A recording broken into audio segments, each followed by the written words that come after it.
Via Legal de hoje começa mostrando um comportamento que ajuda a construir o rótulo de que brasileiro adora a prática do jeitinho.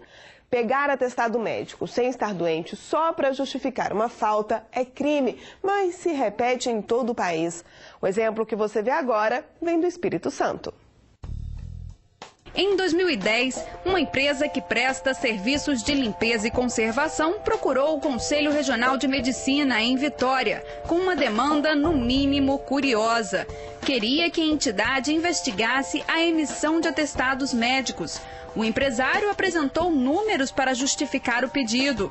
Naquele ano, a unidade, que tinha cerca de 4.200 funcionários, registrou nada menos que 30.300 faltas. Situação que gerou um prejuízo de mais de R$1 milhão. É um prejuízo enorme e muitos atestados falsificados pelo próprio funcionário, ou por carimbos e médicos fictícios que não sequer têm inscrição no Conselho Regional de Medicina. O Conselho ainda investiga as denúncias. Em alguns casos, as irregularidades foram confirmadas, o que permitiu à empresa punir os responsáveis pela fraude.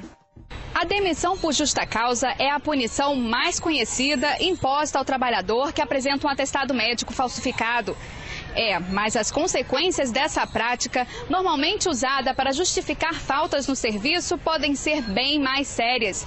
Por lei, quem forja um documento público está cometendo um crime e pode ser processado, inclusive na justiça.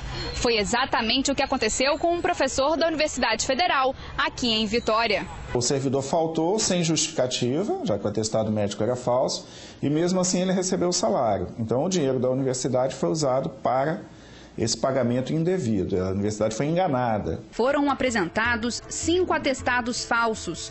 Todos tinham a assinatura de um suposto infectologista do Sistema Único de Saúde.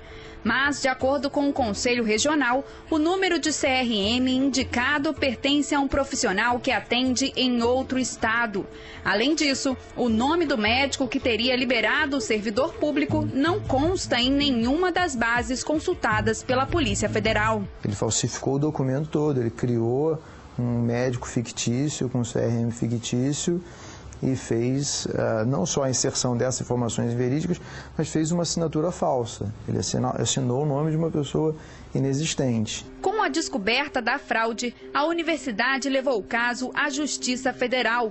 O problema é que quando a denúncia chegou aos tribunais, já havia passado mais de 4 anos da apresentação dos primeiros atestados irregulares.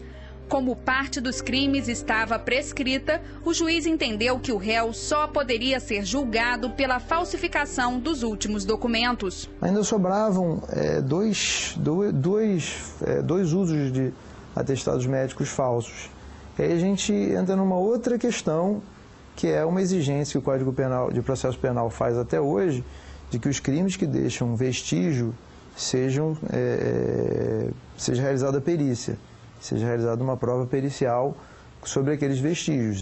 Como essa prova não existe, o juiz negou o pedido de abertura do processo. O Ministério Público, que propôs a ação, recorreu e o Tribunal Regional Federal bateu o martelo. O caso deverá ser sim investigado. Se for condenado, o professor pode pegar até 3 anos de prisão. Uma forma de punir uma conduta que para alguns é inofensiva, mas que acaba prejudicando toda a sociedade. Se nós não dermos, então, credibilidade aos documentos públicos, privados, enfim, a gente vai gerar uma insegurança jurídica muito grande. As pessoas não vão acreditar nos documentos. No caso dos atestados médicos, quem lida com um problema diz que o combate à falsificação passa pela denúncia das vítimas. Não deixe de denunciar. Qualquer suspeita de falsificação de um atestado, ela faça denúncia ao Conselho Regional de Medicina, que é o órgão fiscalizador que cabe aos CRMs zelar pela boa prática médica. Um cuidado que também vale para os casos em que a irregularidade é cometida ou facilitada pelos próprios médicos. Para evitar essa prática criminosa, o Conselho aposta na criação de 2 novos mecanismos de controle. Um é a criação de um selo de certificação. É um selo que ele tem 15 caracteres e que cada médico receberia do conselho esse selo, que tem um código em barra. Outro projeto que nós estamos desenvolvendo também é a criação de blocos de atestados que são numerados com código em barra, e o conselho vai controlar isso e entregar esse bloco numerado aos profissionais. Todos os meses, novas denúncias de falsificação de atestados chegam ao Conselho. Uma prova de que muito trabalhador ainda usa essa estratégia criminosa para faltar ao serviço. Por outro lado, basta ir às ruas para descobrir que a maioria dos profissionais faz questão de pegar no batente todos os dias. Atestado falso, né, hoje em dia, acho um absurdo. Isso é falta grave, né? É claro que o empregado que for pego numa situação dessa tem que responder por justa causa e outras penalidades da lei. É crime, é crime.